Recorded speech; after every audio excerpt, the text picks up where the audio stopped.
네, 생방송 눈높이 증권 화요일 순서 시작하겠습니다. 미국을 강타한 허리케인 카트리나가 많은 피해를 주고 간 데 이어서 일본 오키나와 쪽에서도 태풍 나비가 우리 쪽으로 북상한다고 해서 지금 우리나라에 미칠 영향 많이 걱정을 하고 있는데요. 최근 들어서 이렇게 태풍이나 허리케인 등 자연재해가 많이 일어나고 있는 것은 바로 지구온난화 때문이라고 과학자들은 이야기하고 있습니다. 우리가 그동안 말이나 글을 통해서 많이 봤던 내용이죠. 인간이 자연에게 미치는 그런 악영향들이 다시 우리 인간에게 고스란히 오고 있다는 것, 우리가 좀 요즘 몸소 느끼게 되는 그런 상황이 아닌가 싶습니다. 자, 반면에 오늘 우리 시장에서의 날씨는 아주 화창했는데요. 오전에부터 프로그램 매수가 대거 유입되면서 시장 상승 흐름을 계속 유지하면서 마감이 됐습니다. 자, 이렇게 좋은 분위기 속에서 여러분들 종목 그리고 전략에 대한 궁금증들 더 많아지셨을 텐데요. 지금부터 저희 눈높이 증권 함께 하시면서 다양한 전략들 배워보시기 바랍니다. 자, 지난주부터 저희가 아는 만큼 실전하는 주식 투자라는 주제로 온파이넷 김우재 팀장과 함께 다양한 내용 배워보고 있는데요. 오늘은 어제에 이어서 실전에 활용할 수 있는 실전 매매술에 대해서 자세히 이야기 들어보도록 하겠습니다. 우선 이 시간의 주인공 김우재 팀장 모시겠습니다. 어서 오세요. 안녕하십니까? 네, 어제 내용도 많이 알차서 문의가 굉장히 많았어요. 그래서 좀 더 자세히 이야기해달라는 시청자분들이 많이 계시더라고요. 그래서 어제 내용부터 일단 정리하고 좀 넘어가도록 하죠. 예, 일단 좀 말씀을 좀 드리겠습니다. 사실 어제 부분의 분량이 좀 굉장히 많은 건데 네. 시간적 관계상 좀 빨리 말씀드렸더니 좀 그래서 오늘 좀 추가적으로 좀 다시 한번 좀 설명을 드리면서 차트를 좀 여러 개를 좀 다시 한번 보도록 하겠습니다. 예. 일단 먼저 좀 그림을 좀 보면서 말씀을 드리겠는데요. 일단 어제 말씀드린 것 이전에 일단 그 전에 먼저 기본부터 다시 한번 생각을 해보도록 하겠습니다. 이제 그림이 나오겠지만 일단 밴드의 상승폭, 밴드 벌어지는 폭과 그 상승과 하단의 폭에 따라서 이제 차이가 난다. 그 다음에 거기에 따라서 이제 매매 방법이 달라져야 된다라고 말씀드렸었고요. 이 밴드와 상단 밴드와 이제 하단 밴드가 이제 넓게 퍼져 있다는 거는 일단은 추세보다는 어느 정도 횡보 구간 또는 조정 구간이기 때문에 그쪽에서는 하단 밴드를 잠깐 벗어나는 순간에서의 단기 매수 또는 상단 밴드를 벗어났을 때의 단기 매도 정도로 보시면서 일단 위에 보시는 거와 마찬가지 이렇게 밴드와 상단 밴드와 하단 밴드가 크게 벌어져 있을 때는 일단 박스권 매매만 가능한 시점이고 추세 매매는 아직은 아니다라고 말씀드렸고요. 네. 밑에 다시 한번 이제 밴드가 좁아져 있는 부분에서는 그 이후에 나오는 급락이나 급등에 대해서 예상이 되기 때문에 그때부터 이제 추세가 가능하다라는 부분을 말씀드렸고요. 네. 다시 한번 기억해 두실 거는 밴드의 폭이 좁고 길면 길수록 그 뒤에 나오는 급락이나 급등의 가능성이 많기 때문에 네. 또한 그 기간이 길수록 그 가능성이 높아진다라고 말씀을 드렸었고요. 네. 이제 어제 배운 거를 하나의 그림으로 좀 만들어 봤는데요. 첫 번째 말씀드린 것이 일단은 여기 중간에 보신 동그라미 쳐놓은 부분처럼 중심 밴드가 이제 상승하는 종목에 대해서만 매매를 하자라고 말씀드렸고요. 여기 보시다시피 중간에 이렇게 파란색으로 되어 있는 부분이 그 볼륨 밴드의 상단, 하단, 중심선이 되겠는데 중심선이 이렇게 우상향하는 종목에 대해서만 여러분들이 매매를 하셔야 그렇게 큰 손실을 피하고 오히려 수익을 거둘 수 있다라고 말씀을 드렸었고 네. 이제 두 번째 말씀드린 것이 이제 밴드를 상단 이탈했을 때는 단기적으로 매수보다는 그 조정이 나올 가능성이 많기 때문에 일단 상단 밴드 이탈 시에는 가지고 계신 분들은 단기 이익 실현의 관점 또는 신규 매수자들 경우에는 매수보다는 한 템포 쉬어가면서 다시 한번 재매수 타이밍을 노리자라고 말씀을 드렸었고요. 네. 그 다음에 마지막으로 말씀드렸던 게 이제 밴드가 이렇게 좁고 긴 종목을 주시하라라고 말씀드렸었는데 지금 보시다시피 밴드가 1차적으로 한번 움직이고 나서 횡보의 기간이 한 2달 정도 나오는 모습을 보실 수가 있고요. 그 이후에 역시 추세가 나오는 걸 확인할 수가 있기 때문에 이거는 밴드의 특성상 밴드가 이렇게 한번 모아지고 나면 다시 한번 이렇게 벌어지는 모습이 나오기 때문에 꼭 이렇게 이런 구간에서는 종목을 좀 주시를 해야 된다라고 좀 말씀을 드렸습니다. 네. 그 어제 말씀드린 거에 이어서 한 가지 좀 더 차트를 이제 보시면서 좀 추가적으로 이제 좀 말씀을 좀 드리도록 하겠습니다. 네. 일단 지금 현재 차트를 이제 보실 텐데요. 차트를 보시면 어제 말씀드린 종목들 여러 가지가 있었지만 일단 오늘 같은 경우에는 다시 한번 더 확인하는 의미에서 전일 종목들에 대해서 보시면서 이제 대표적인 종목이라고 할 수 있는 삼성전자에 대해서 한번 살펴보도록 하겠는데요. 예. 여러분들 삼성전자를 잘 아시고 특히 더군다나 삼성전자가 뭐 우리 시장에서의 뭐 대표주다라고 말씀을 하고 많이 있기 때문에 그렇죠. 이 대형주도 과연 이것이 적용이 되는지를 먼저 좀 살펴보도록 하겠는데요. 지금 삼성전자 차트인가요? 네, 그렇습니다. 네. 삼성전자 일봉 차트가 나오고 있는데요. 아마 3월 달부터 지금까지의 모습이 나오고 있는데 역시 삼성전자도 마찬가지의 흐름입니다. 5월, 6월, 7월 전까지만 해도 이렇게 횡보하는 모습이 보여주고 있다가 그 이후에 밴드가 이렇게 벌어지는 모습이 나타나주고요. 그 다음에 중앙에 있는 중심선이 이렇게 우상향하는 동안, 이 동안에만 매매가 가능한 구간이다라고 말씀드렸고, 앞서 언급드린 대로 밴드에 이렇게 폭이 좁을 때는 이제 박스권 매매만 가능하다라고 말씀드렸는데, 그 당시에는 1차적으로 일단은 이 밴드의 하단선 닿는 부분, 이렇게 좀 밴드를 좀 키워보도록 하겠습니다. 하단선 닿는 부분 한 48만원 정도 선 오는 부분이라고 할 수가 있겠는데요. 여기 보시면 4월 달에도 어느 정도 다시 한번 하락을 해주고 다시 한번 상승해주는 모습이 나타나고 추가적으로 하락은 나왔지만 이때의 모습하고 이때의 이탈의 모습은 두 가지가 좀 다르다라고 할 수가 있는 게 어떤 점이 다르냐면 일단 그림에서도 보시다시피 4월 달에는 일단 중심 밴드가 어떻게 하고 있는 구간이냐면 우하향하고 있는 구간입니다. 그러네요. 그렇죠. 예, 이렇게 횡보를 지나서 그다음에 여기도 마찬가지로 횡보를 한 다음에 이제 급등이나 급락이 나오는데 이번에는 급락이 나와주면서 하락하는 모습이 나온다. 따라서 중심선의 기울기가 일단은 우하향하고 있기 때문에 일단 관심권 밖에 두고 과연 어디서 멈추느냐를 좀 체크를 하셔야 되는데 여기서의 이탈은 일단은 중심선 그리고 밴드가 전체적으로 우하향을 하고 있기 때문에 여기서의 반등은 짧게 여기서도 물론 마찬가지로 이탈한 순간에 단기 매수를 한다면은 수익은 거둘 수가 있습니다. 하지만 여기서 생각해야 될 부분은 지금은 앞서서 밴드 처음 시간에 말씀드렸던 것처럼 밴드를 벗어나면 들어오는 성질 그리고 더군다나 지금은 추세가 아닌 이 하락 추세에 대한 되돌림의 구간이기 때문에 수익을 크게 보시면 안 되고 짧게 보셔야 된다는 부분이고 이번 그 6월 달에서의 이탈 같은 경우는 이런 중심 밴드가 하락하고 있는 우하향하고 있는 구간이 아니라 횡보를 하고 있는 구간이다 하기 때문에 약간의 두 시점에서의 같은 이탈이지만 차이가 있다는 걸 좀 살펴보셔야 되고요. 더군다나 이렇게 바닥권에서 조정을 하고 있기 때문에 박스권 매매에 따라서 이 하단을 밴드를 이탈했을 때 매수를 해서 단기 수익을 노리고 그 다음에 여기서 박스권 매매에서 중요한 건 1차적으로 중심선까지의 반등은 가능하다. 그렇다면 일단 요 정도 가격에 왔을 때, 이 밴드의 중심선까지 왔을 때 다시 한번 갖고 있느냐 매도하느냐는 그 다음날 아침 시초가를 보시면서 결정을 하시면 될 것 같고요. 네, 만약에 시초가가 어떻게 나와야 되나요? 일단 전일 종가보다는 높게 나오거나 최소한 같게 나오면 괜찮다라고 할 수가 있겠고 이렇게 대형주 같은 경우는 좀 그렇지만 중소형주 같은 경우에는 10시 이전에만 다시 한번 시가를 회복해 준다라고 했을 때는 좀 더 가지고 계셔도 됩니다. 따라서 여기서 매수한 부분은 어디서 파냐면 일단 이런 밴드의 상단 부분 근처 왔을 때 또는 상단을 벗어나 지금은 이탈의 모습이 나오지는 않았는데요. 상단까지 거의 가는 모습을 보여주고 있기 때문에 이런 구간에서의 박스 매매는 가능하다라는 거를 염두에 두시면서 이런 부분에서의 이탈과 4월달과 6월달 이 두 부분에서의 이탈은 다르다. 그거는 밴드의 모양, 중심선이 횡보하고 있느냐 아니면 우하향하고 있느냐 이거에 따라 좀 차이가 난다라고 할 수가 있겠고요. 그럼 만약에 삼성전자를요 조금 장기로 가져가실 투자자분들께서는 지금 같은 경우에 두 번째 경우에 매수 타이밍을 잡는 게 더 좋겠네요. 일단 만약에 삼성전자 또는 이렇게 큰 우량주를 이제 매수를 하셔서 중기적으로 하실 때는 일단 일봉보다는 먼저 주봉을 먼저 체크를 하셔야 된다라고 말씀드리겠고요. 이 밴드나 이런 거는 주봉, 일봉, 월봉, 분봉 다 똑같이 적용이 되기 때문에 먼저 주봉을 보시고 그 다음에 분할로 매수를 하시는데 1차적으로는 좀 전에 그림처럼 그 밑에서 단기 그 박스 구간에서 이탈하는 부분에서 일부를 사시고요.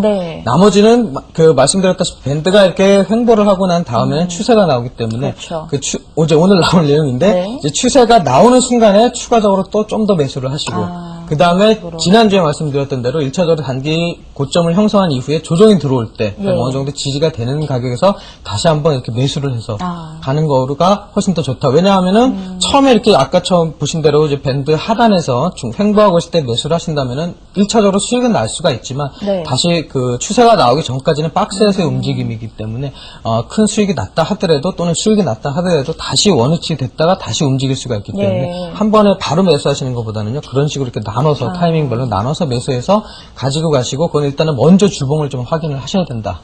맞습니다. 보통 이제 우량주들 삼성전자 비롯해서 몸짓이 큰 그런 종목들은 일단 타이밍을 한번 딱 잡은 다음에 대거 매수하고 쭉 오랫동안 기다리신 분들이 많이 있잖아요. 근데 이제 볼린저 밴드를 이용할 때도 좀 시기적으로 봐서 유연성 있게 좀 전략을 세우시는 게 좋겠다 이런 말씀을 전해주셨네요. 지금 뭐 세 가지 볼린저 밴드를 이용한 기본 원칙이라고 할 수 있을 텐데 그 부분을 일단 전해주셨잖아요. 근데 어제 이제 이제 여기다 거래량까지 가미해서 또 다른 매매수를 전해주신다 그랬는데 그 내용 좀 빨리 알려주시죠. 예, 일단 앞서 말씀드린 거에서 좀 전에 말씀드린 역시 추세가 시작되는 부분, 밴드가 횡보하고 있다가 이렇게 벌어지면서 추세가 시작되는데 과연 이것이 추세냐, 또는 이 단기 말씀드린 대로 단기 고점을 향한 이탈이냐를 파악하는데. 근데 또 그 시점에 급등락이 있을 수 있다 그러니까 맞습니다. 잘못 들어가면은 또 안 되잖아요. 예, 그렇기 때문에 이제 그 거래량을 가지고 거래량이라는 것을 하나 더 넣어서 이제 좀 더 그 정확한 타이밍을 잡는 건데, 거래량이라는 것은 제가 보는 지표 중에서 가장 좀 제가 신뢰하고 좋아하는 것 중에 하나가 그 앞서서 말씀드렸지만 돈의 흐름을 파악하라라고 말씀드렸었는데, 거래량이라는 것은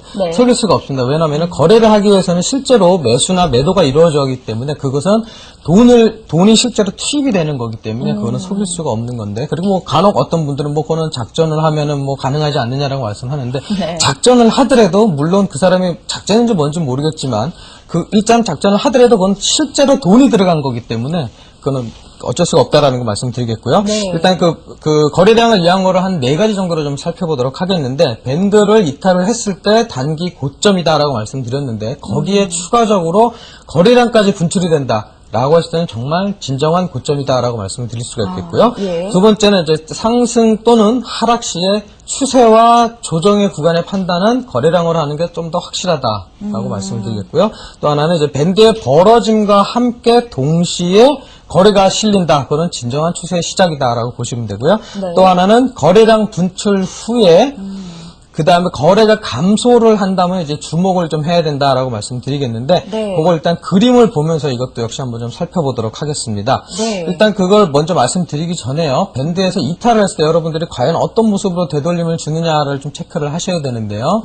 일단 그림이 한 3가지 정도로 마찬가지로 나올 텐데, 일단 상승 추세 이후에 다시 한번 조정은 되돌림이다라고 말씀을 드렸었는데요. 그 되돌림이 3가지 형태로 좀 나올 수가 이게 지금 있습니다. 무슨 그림인가요? 예, 이거 제가 그린 거라 좀 그림이 좀 엉망일 수가 있는데. 진짜 직접 그리신 건가요? 예, 그렇습니다. 여기 보시면은 이게 볼린저 밴드의 상단 밴드라고 보시면 되겠고요. 이게 중심선이다라고 보시면 됩니다. 일단 여러분들이 좋아하는 일단 상승 쪽에서의 움직임만 나타냈는데요. 일단 이게 같은 녹색으로 표시되어 있지만 이게 캔들이다라고 생각을 하시고요.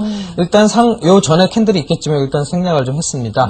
캔들이 나타나면서 이 상단 밴드를 벗어나고 나서는 일단 이탈이 나왔기 때문에 단기 고점으로 봐도 된다라고 말씀을 드렸었고요. 그 이후에 되돌림을 주는 게 크게 한 3가지 형태로 나오는데, 가장 지금은 상승 추세이기 때문에요. 시장이 상승 추세임에도 불구하고 되돌림이 약하게 나오는 구간이 바로 이런 구간입니다. 바로 이렇게 거의 한 45도 더 크게 이렇게 나오는 모습, 바로 이렇게 급격하게 들어오는 모습이 나타내주고 있고요. 두 번째는 그거보다는 조금 이제 강도가 좀 센 주식이라고 할 수 있는데, 이제 모습이 약간 45도는 급격하진 않지만 이렇게 비스듬하게 들어오는 모습이 나타내주고 있고요. 그거보다 이제 훨씬 이제 시장에 강한 종목일 경우에는 조정이 또는 되돌림이 들어올 때도 거의 같은 가격 또는 약간의 뭐 하락 정도만 나오고 다시 한번 재차 반등이 나오기 때문에 이 되돌림 주는 거가 이렇게 급격하게 들어올 것이냐, 그 다음에 어느 정도 완만하게 들어올 것이냐, 또는 거의 비슷하게 들어올 것이냐, 이렇게 3가지 형태가 있다라는 것을 확인을 하시면서 이거 역시 어떤 거에 의해서 결정이 되느냐, 거래량이 같이 동반이 된다라고 좀 말씀을 드릴 수가 있겠습니다.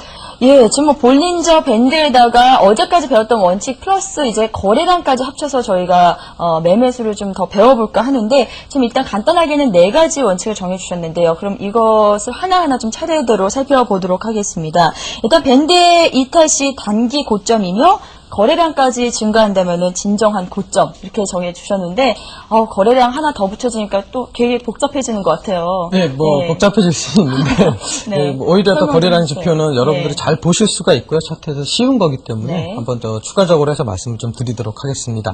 일단 말씀드린 대로 여러분들이 이제는 아실 거예요. 볼린저 밴드의 상단이나 하단을 벗어나면은 단기 고점이나 저점이 형성된다. 근데 과연 거기서 거래량까지 실제로 증가가 된다라고 했을 때는 그게 진정한 단기 고점 또는 단기 저점이 될 가능성이 높다라고 하기 때문에 이거는 어차피 전에도 말씀드렸지만요. 단기에 고점이나 저점이 나올 때는 큰 양봉이나 큰 음봉이 나오게 되면서 거래량이 실리는데, 그것은 여러분들이 특히 그 양봉 같은 경우에는 일단 매수를 못한 사람 같은 경우에는 난 떨어질 거야 라고 생각하고 있었는데 어느 부분들이 일단은 매수를 하면서 양봉이 나와주면서 나는 매수 못한 부분에 대한 공포심, 추가적으로 상승을 할 거에 대한 공포감에 의해서 추격 매수를 하게 되는 거고, 그 다음에 가지고 있는 분 같은 경우는 이건 계속 갈 거야, 빨간 양봉이야 그러면서 추격 매수를 하면서 추가적인 매수가 들어가기 때문에 그 개인들의 욕심과 그 다음에 매수자의 욕심과 매수 못한 사람에 대해 이 공포감이 합쳐져서 큰 양봉 또는 큰 음봉이 나오는 거기 때문에 이거 역시 심리에 의한 거다라고 말씀을 드리면서 네. 일단 차트를 좀 보면서 좀 설명을 좀 드리도록 하겠습니다.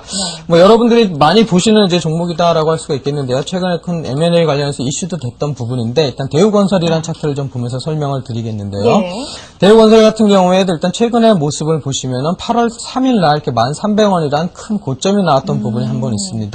여기서 또 마찬가지고요. 저 올라가기 직전에 거래량이 딱 분출이 됐네요. 네, 그렇죠. 지금 잘 보셨습니다. 네. 여기 보시다시피 지금도 짧게만 보더라도 6월, 7월, 오늘 7월이란 발음이 잘 안 되는데, 2달 동안에 큰 이렇게 어느 정도의 횡보 구간, 박스 구간을 보여주는 모습을 나타냈고요. 그 이후에 이제 밴드가 벌어지면서 이제 추세가 시작이 된다라는 걸 다시 한번 확인할 수가 있겠고, 네. 그 다음에 꼭 우상승하는 부분에서만 매수하라고 말씀드렸고, 여기 고점 나는 부분을 일단 보시면은 거래량이 분출되는 모습이 나타난다라고 말씀드렸는데, 여기 밑에 보시면 여기가 거래량이 지표가 되겠습니다. 여기 예. 거래가 크게 한번 나타난 모습을 나타내줬고요.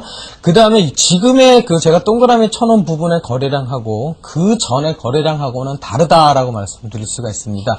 요거는 추가적으로 좀 이따가 나올 설명인데 일단 이것이 나타났기 때문에 추세가 형성이 됐다라고 볼 수가 있겠고 네. 여기서의 거래량과 여기서의 거래량은 다르다라는 걸 좀 염두를 해두시면서 여기서 나온 부분에 지금 위에는 이렇게 화면상에는 이제 윗꼬리가 이렇게 크게 달려 있는 것으로 지금 종가상은 나타나고 있지만 장중에는 1,300원까지 갔을 때 모습을 확인해 보시면 여기 거래량처럼 요 끝까지 빨간색으로 나타내는 큰 양봉이었다는 부분입니다. 따라서 단기 고점이기 때문에 여러분들이 매수를 하면 안 되는데 아까 말씀드린 대로 미매수자가 추가 상승에 대한 공포심과 매수자의 그 욕심 때문에 이런 큰 양봉이 발생을 했다가 그 무리수가 들어간 거죠. 그때 네. 거품이 빠지면서 다시 한번 내려와 주면서 이렇게 꼬리가 나타나면서 단기 고점을 이루어주는 모습을 나타냈다라는 걸 여기서 한번 확인할 수가 있겠고요.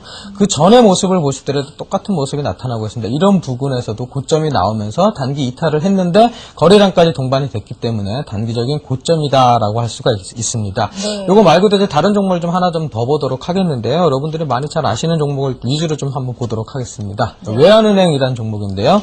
요즘에도 역시 특히 많이 좀 봤던 종목인데 이 종목 역시 지금 보시면 그 전에도 어느 정도 일정 구간의 횡보를 한 이후에 중심 밴드가 우상향하는 모습을 보여줬고요. 여기서 여기 두 번째가 있는데요. 두 가지를 한번 같이 보셔야 되는데 지금 이 부분에서 첫 번째 거래량이 한번 나왔던 모습을 보여주고 있는데 네. 이 거래량과 그 다음번의 거래량은 약간의 좀 차이가 있다라고 할 수가 있습니다. 첫 번째는 매수 타임이라고 볼 수 있고 두 번째는 매도 타임이라고 볼 수 있지 않을까요? 간단하게 정리하면. 예, 그렇게도 생각을 하셔도 되는데. 네, 설명 계속 해주시죠. 네, 네. 맞습니다. 그렇게 보셔도 돼요. 첫 번째는 추세가 시작돼야 되기 때문에 네. 거래가 들어왔다라고 볼 수 있고, 두 번째는 앞서 말씀드린 대로 그런 부분 같이 나왔기 때문에 못 나왔고, 이제 추가적인 상승이 안 나왔다라고 볼 수가 있는 거고요. 네. 여기 보시면 이제 여러분들이 1번 갖고만 이렇게 말씀드렸었는데, 이번엔 분봉을 같이 한번 좀 보면서 설명을 드리도록 하겠습니다. 네. 좀 크게 60분 차트를 좀 보면서 말씀을 드리도록 하겠는데요. 이런 부분에서 하단 이탈이 나온 부분에도 요 밑에 보신 거와 마찬가지로 같이 이렇게 거래량 분출이 되는 것을 보실 수가 있습니다. 여기서 근데 좀 굉장히 안 좋은 모습이 나왔는데 이제 밴드가 우상향하는 것이 어느 정도 마무리가 되면서 계속 추가적으로 하락을 함과 동시에 거래량이 터졌다는 것이 좀 안 좋다는 부분이고요. 이제 다음번에 같이 말씀을 드리겠지만 네. 일단 이런 부분에서 이렇게 역시 보면은 이탈하는 부분에서 계속적으로 추가적으로 거래량이 분출되는 것을 확인을 할 수가 있습니다. 따라서 마찬가지 단기 고점인 형태, 이런 형태에서 이렇게 큰 거래량이 터진다. 이것은 어느 정도 단기 고점이 확인이 되는 시점이다라고 말씀을 드릴 수가 있겠습니다. 네. 어제 전해주신 내용, 일단 밴드 상단을 이탈할 때는 매수를 금하라 이런 내용 전해주셨는데 여기에다가 거래량까지 분출이 된다면 정말 진정한 고점이기 때문에 여러분 좀 조심을 하셔야겠다는 생각이 드네요. 제 두 번째 원칙 넘어갈까요? 추세와 조정의 구간에 대한 판단은 내용은 거래량으로 해주셨는데 네. 뭐 지금 좀 전에 전해주신 내용이랑 거의 비슷할 것 같아요. 네. 네, 접목이 될 것 같은데 어떤 내용인가요? 네, 맞습니다. 네. 그 상승이나 이제 하락을 할 때 이제 어떻게 되느냐가 여기서도 마찬가지인데 추세가 나올 때도 거래가 필요하고요. 그다음에 네. 조정이 들어올 때도 거래가 어떤 형태로 거래가 되느냐에 따라서 이게 조정 폭이 길어지느냐 또는 약하느냐 이것이 과연 조정으로 끝날 것이냐 아니면 추세 완벽한 전환이 될 것이냐를 좀 체크를 할 수 있는 게 바로 거래량으로 같이 좀 보시면 된다라고 하면서 거래량이 증가가 되면서 시작되는 시점이 바로 그 추세의 시작점이다라고 좀 보셔도 되기 때문에 네. 역시 거래량 역시 굉장히 좀 중요하게 여기서도 마찬가지로 좀 적용이 되는 거기 때문에요. 이것도 좀 같이 좀 그 그림을 좀 보면서 좀 설명을 좀 드리도록 하겠습니다. 네. 일단 그 그림을 좀 크게 해서 보여드릴 텐데요. 앞서 말씀드린 걸 한 번 더 체크를 하면서 그림에서 확인을 좀 해보도록 하겠는데 네. 그 나오시는 대로 지금 상승 또는 하락 시의 추세와 조정 구간은 거래량으로 한다 이렇게 나와 있고요. 그 다음에 상승 혹은 하락 시에 거래량이 증가한다면 추세가 지속된다. 상승에도 마찬가지고 하락도 마찬가지로 거래량이 계속 증가를 해준다면 그 추세는 지속이 될 수 있다라는 걸 염두를 해두시고요.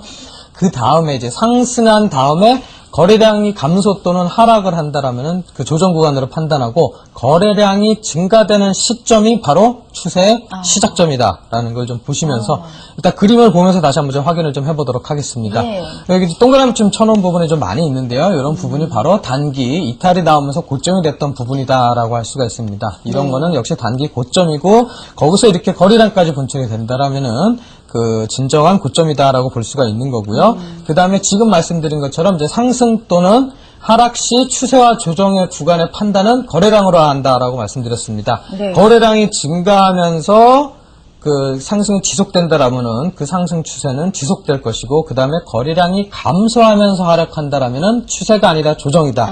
여기 보시는 거와 마찬가지로 단기에 고점 이탈이 나온 다음에 하락을 해주고 있는데 그거 보면서 같이 거래량이 줄어드는 네. 모습이 보일 수가 있죠. 이거는 하락이라기보다는 이전의 상승에 대한 되돌림이다라고 보시면 되고요.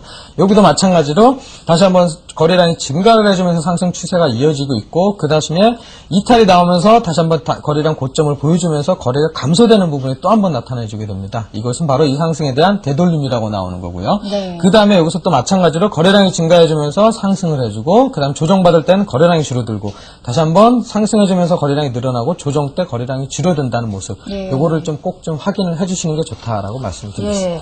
그럼 만약에 이제 하락을 할 때도 거래량이 더 커지거나 더 많이 나오게 되면은 이제 하락 추세로 가는 길이기 때문에 그때는 조금 조심해야겠다는 그렇죠. 말씀이세요? 맞습니다. 예. 그럼 지금 전해주신 내용 우리가 종목으로 한 가지 좀 살펴볼 수 있을까요? 네, 한번 보시면서 말씀드리겠는데 여러분들이 네. 잘 아시고 코스닥에서 많이 매매를 했던 종목이 조화제약이라는 종목이 되겠습니다. 조화제약에 대해서 좀 보면서 살펴보도록 하겠는데요. 조화제약도 참 변동폭이 컸던 그렇죠. 종목이에요. 예. 우리 말씀드렸다시피만 3월부터 한 6월까지 기나긴 조정, 엄청난 조정을 거친 이후에 가격대도 굉장히 싼 가격이었다가 갑자기 추세가 나오기 시작하면서 엄청난 거래가 동반이 됐는데 여기 보시다시피 지금은 거래가 없는 모습을 나타내주죠. 하지만 밴드가 벌어지면서 상승할 때는 거래가 이렇게 크게 증가하는 모습을 보여주고요. 다시 되돌림의 구간에 들어올 때는 거래량이 같이 감소해지는 모습이 여기서도 볼 수가 있고 다시 한번 상승을 해주는 시점에서 거래량이 같이 동반되면서 밴드가 우상향하고 되돌림이 이렇게 나오는 구간에서 다시 거래량이 줄어든다. 여기도 마찬가지로 단기 이탈의 고점이 나오면서 거래량이 분출됐기 때문에 진정한 단기 고점을 볼 수가 있다라고 하는 것을 조화제약을 통해서도 한번 확인을 했습니다. 예, 종목을 통해서 우리가 매매 타이밍 다시 한번 잡아봤고요. 오늘 볼린저 밴드에다 거래량까지 접목시킨 매매 타이밍 잡아봤습니다. 지금 전해드릴 내용이 더 있는데 지금 저희가 시간이 다 됐기 때문에 여기서 마감을 짓도록 하겠고요. 나머지 못 전해드린 원칙들은 내일 이 시간에 다시 이어가도록 하겠습니다. 자, 오늘 수고 많으셨습니다. 고맙습니다.